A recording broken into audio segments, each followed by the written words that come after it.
इंसान के लिए इतनी मोहब्बत करने वाले साथी से अलग कितनी मुश्किल है, कोई नहीं समझ सकता। मैंने कल जो कुछ कहा उसके लिए माफी चाहता हूँ।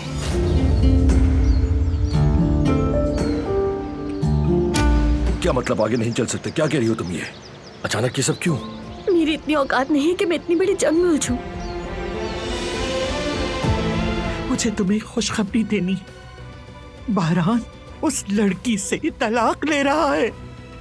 क्या? सबको खुश करते करते थक गई हूँ। इस जाली शनाख्त पर खुद को जबरदस्ती यकीन दिलाने की कोशिश से थक गई हूँ। अब नहीं होगा।